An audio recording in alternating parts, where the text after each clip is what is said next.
Residents along the U.S. Gulf Coast are struggling with the huge impact of Hurricane Ida tonight. Temperatures felt like they reached 100 degrees today. Power is out for more than 1 million people in New Orleans and the surrounding areas. There's no air conditioning and no real sense of when it will be restored. At least 5 people are dead. Officials warned those who evacuated to stay away for now. Robbie Chavez, our NewsHour Communities reporter based in New Orleans, begins our coverage. On Tuesday, the huge task of surveying the damage inflicted by Hurricane Ida continued. Rescue operations picked up after initially being hampered by widespread flooding, downed power lines, and scattered debris, all caused by the 5th most powerful storm to hit the United States. Hundreds of residents trapped by floodwaters have been brought to safety by rescue teams in some of the hardest hit areas, including in the town of Laplace, just outside of New Orleans. We woke up and the water just kept rising and rising. Olivia and Joyce Alexis were evacuated today by the Louisiana National Guard.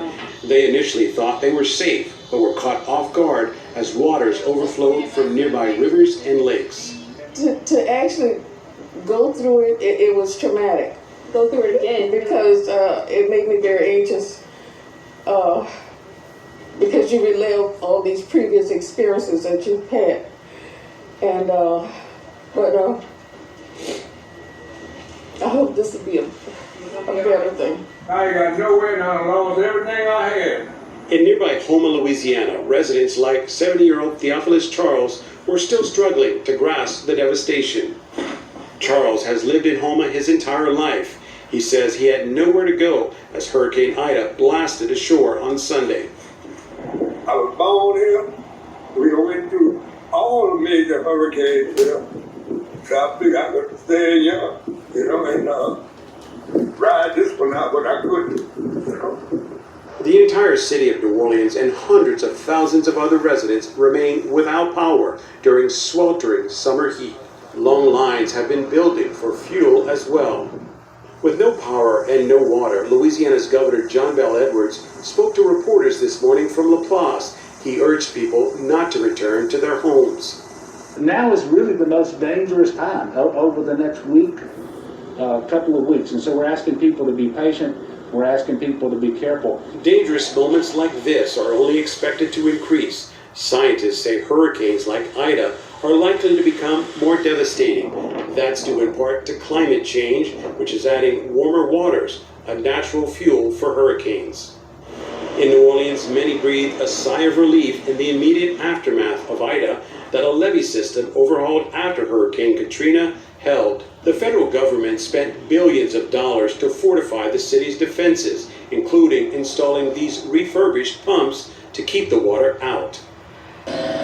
Colleen and Al Ryan stayed in their home in the New Orleans Lakeview neighborhood, which saw flooding and lost power. Still, they're relieved it wasn't worse. Seems like it worked pretty good this time, and the power is the power. You learn to live with it, or you move somewhere else. We were just hopeful, and as it turned out, it really, I think people are pleased that it wasn't another Katrina. But now, with power outages expected to last weeks, they and many of their neighbors are leaving town. Those fences are probably gone. We're gonna get back there. Back in Laplace, where there's little levee protection, residents like Lakeisha Hammett are still trying to make sense of what's happened. It honestly felt like a movie. I just kept thinking it's going to be over in 30 minutes. I mean, I've survived it, but it's not something that I really would want anyone to go through. Clearly, the area is battered and crippled. Governor John Bel Edwards said today it will be a long road to recovery. He is urging patience. As you can see behind me, some of the work on the power lines now happening. They literally will have to repair thousands of power lines. Judy? So give us a sense. We know what a hot day this is, what the weather is like there. What are people saying to you? Look, Judy, today the temperature was in the upper 90s. It felt like well over 100. Folks did not have water. They did not have cell phone service. They're still trying to reach out to their relatives. We saw so many people being evacuated by boat, bringing everything that they own in their hands. Many of them got on in the National Guard vehicle. They didn't know where they were going or what they were going to do next. And Robbie, we know this, of course, is happening as Louisiana is one of the worst states in the country affected by COVID, the pandemic. How is the hurricane affecting the state's ability to deal with that? Well, many of the hospitals are still full. They've been operating on generator power, but they don't believe that can go on forever. And so they've started to evacuate some of those patients to other areas. Nursing homes also having the same problem, some being evacuated as far away as Texas.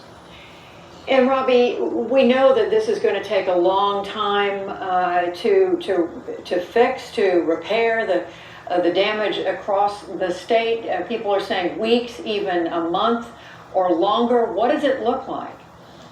Yeah, it's a big problem, Judy, because they have so many people that evacuated from the area, and because there's not enough infrastructure, they're going to have to stay away. Some people we spoke with were moving to other areas so they could enroll their kids in school, because at this point, it's still a big unknown. Robbie Chavez reporting for us from Baton Rouge. Robbie, thank you very much. Thank you, Judy.